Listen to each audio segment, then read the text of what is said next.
Well, let's continue on in the standard library and look at a few more headers. This one is the assert header, assert.h, and it is a diagnostic function.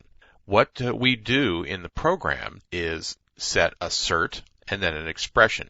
If that expression evaluates to false, the assertion will be raised. It will fail.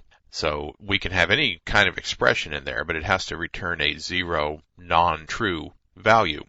You can check on various parameters, see if you've got a file open. These are critical things in the program, because if an assert is called and the assert triggers, the assertion fails, then the program will have an abnormal exit. It will jump right out.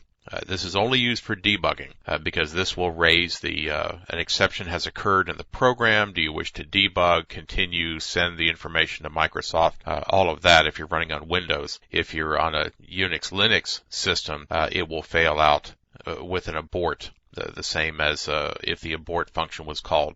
Files are not closed, locals are not cleared, memory is left lay around, buffers are not cleaned up, you're just dumped right out. So you do not want this to happen in production code.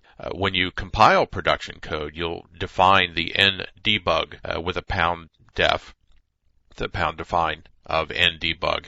If that is in fact defined rather from the command line or from within the code, then all the asserts throughout the code are ignored. So you can sprinkle these through your code, and when you're in development, it's fine for an assert to hit, fail, or the assertion triggers, and you dump out because it'll tell you what the expression was that came up false, the file that this was originally in, the C source file, and the line number within the file. Now obviously these statements are put inside your code during the pre-processing phase while the preprocessor knows where it is reading your code. So you don't want these things in production code anyway. I'll show you what it does. Here's a little piece of assert code. We pick up the standard IO and the assert.h, and then we're going to assert null. Now of course that is always going to hit, that assert null. So when that does fire, we will be dumped out of here. We will not ever get to the hello world. Now let's go over here and run that.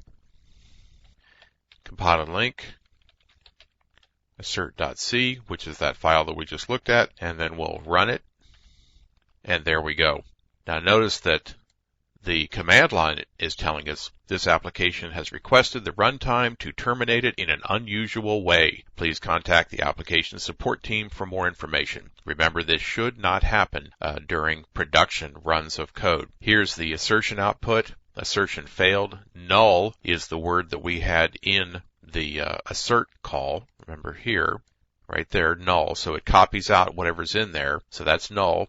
The file was assert.c, which is the only file that we have in this little program, and it was on line number 6. And that's exactly where that assert statement is. Now Microsoft is trying to gather information on programs that do this, so that's where you can send an error report or don't send, and there's various debugging information in there. We could click debug, and that would raise up the interactive environment, the programming environment, and do a lot of other things that we really are not prepared to do here, and allow us to debug the code and see where we are in single step through it and so on, and that's kind of more of an advanced topic. So we'll say don't send, and we're back to the command line, and any kind of memory that we had set aside and all that is would still be floating around out there, but Windows cleans up most of that in the environment, so you shouldn't have any memory leaks or anything if you dump out of assert. And remember that an assert shouldn't be in a production piece of code anyway.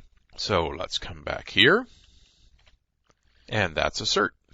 We already looked at the standard arg earlier, standard arg.h. Remember that that was to produce a variable argument list, and in our little function here, which was called average, we receive a number, which is how many parameters there will be out here, and then the ... the ellipsis, says that there is a unknown or variable number of arguments. We have to call the VA list set up and have a VA list of arguments. So arguments is of type VA list, and VA list is a macro that's defined in standard arg.h. That creates our arguments. We call VA start, and pass it the arguments structure, and the number, which is the last known variable before the repeating ones, or I'm sorry, the unknown list up here. They don't necessarily repeat. It's however many may be here at any one time. Like printf, remember, you could have multiple variables out here and not know how many were going to be passed in. So the num is the last one, so that VA start can find the stack and where these other items might be. And then we can just go through the list with VA arg, and VA arg will pick off the arguments out of this structure one at a time. And then when we're all finished with that, we say that VA end of the arguments, and that will clean up this